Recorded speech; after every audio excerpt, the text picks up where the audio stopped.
What's that? Out in space, it's a station with a T-Rex face, firing lasers and playing games and killing all those herbivores. Out beyond the atmosphere, he's collecting stuff and striking fear. Come on board and grab a beer for gameplay vids and retro cheer. T-Rex Space Station. Hi guys, and welcome to T-Rex Space Station. How's everyone doing? I'm Ben, and today I'm joined by Neve. Hi guys. And we've just got back from Play Expo 2014 in Manchester. So this video is going to be a Play Expo special. I think we'll start off by talking a little bit about our experience of it. I'll show off a few of my pickups. It was really hard to stop spending money, wasn't it? It certainly was. I think they basically had to drag me out kicking and screaming before I burnt a hole in my wallet.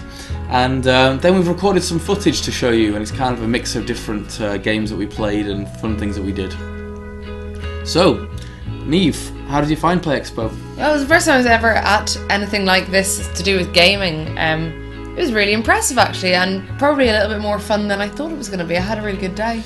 It was really amazing how many different computer consoles, arcade cabinets, pinball machines they managed to fit in there, and there really was something for everybody. I just really loved playing some of those old arcades games that you don't seem to see around these days. Well, I think one of the biggest pleasures was that you didn't have to pay for any continues, so you had unlimited continues.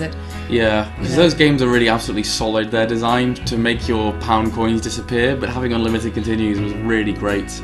Any particular highlights for you, things that we played? I think Crazy Taxi actually was really good. I mean, I've only ever played it on, well, I think Nintendo GameCube and the Dreamcast before that. But I'd never actually played it on an arcade game with the pedals and the steering wheel, and it was a lot of fun.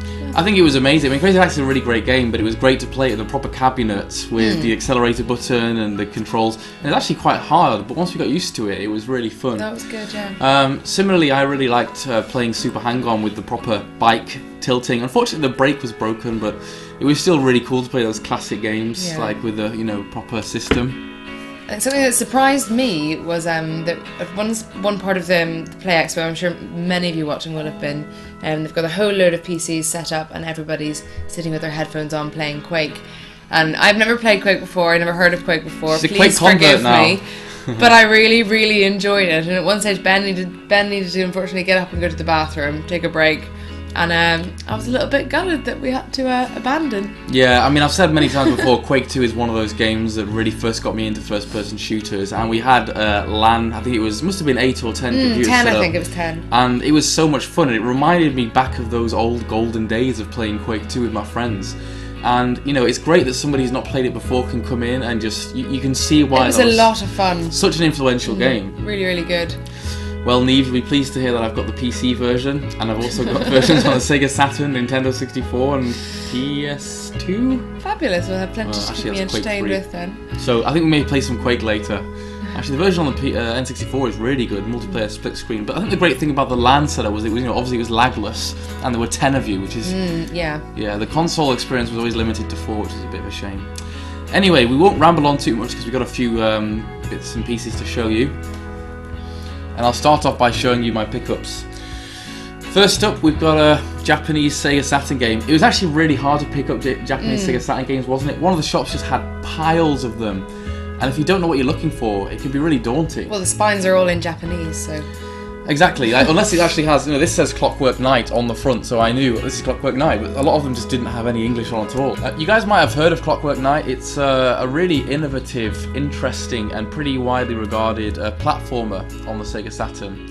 And you kind of play like in a sort of toy world. I guess that's kind of reminiscent of some of the Castle of Illusion levels. And, I've kind of been looking out for it. And I got it for £8, which is pretty cheap, complete with a spine card, in pretty good condition, so you can't really say fairer than that. Okay. Next up is Super Hide-Lide. This is a kind of cool action RPG on the system. I've seen mixed reviews of this one, but it's one I kind of wanted to add to my collection, and it was £10, which is still pretty reasonable. I did eBay, quickly Google and check on eBay for most of these games, and I think £10 is a relatively reasonable price, so yeah. I'm going to check this out pretty soon, because the Mega Drive has got quite a few RPGs on. and I'm pretty keen to explore them and see which ones are good. Slightly more expensive, but complete and in good condition, it's Flicky. Another game that I've wanted for ages. It's very collectible.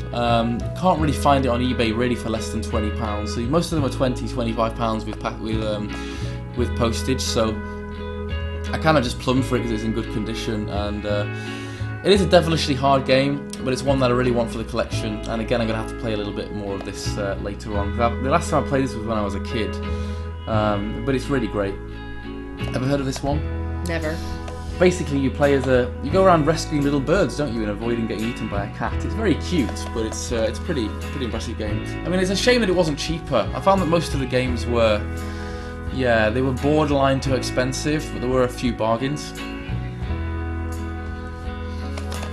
The most luck that I had was finding a little kind of basket of games underneath one of the main tables, and it's always about rummaging for bargains at these things, isn't it?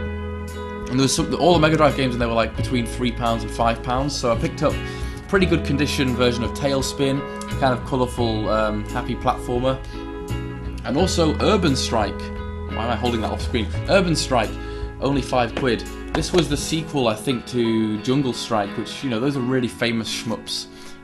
Yeah, I guess they are technically shmups. They're slightly more complicated than that, aren't they? They're sort of isometric, flying, arcadey, actiony games. The first two I did play when I was younger. They were really bloody hard.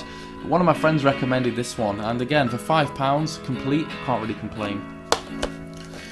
So not all of those were amazingly cheap, but I think I got, you know, some good bargains with the last two games there, and I was pretty pleased with what I got. I also picked up a replacement cartridge for my Golden Axe because I've managed to, well, mine doesn't work, and that was £6. So again, not that cheap, but we love Golden Axe, don't we? We do. So, yes, those are our pickups and a little bit about our experience, and now we're going to show you, well, basically a collection of videos and footage that we filmed over the course of the day, and I really hope you enjoy watching. Take care, guys, and I'll speak to you all soon. See you later.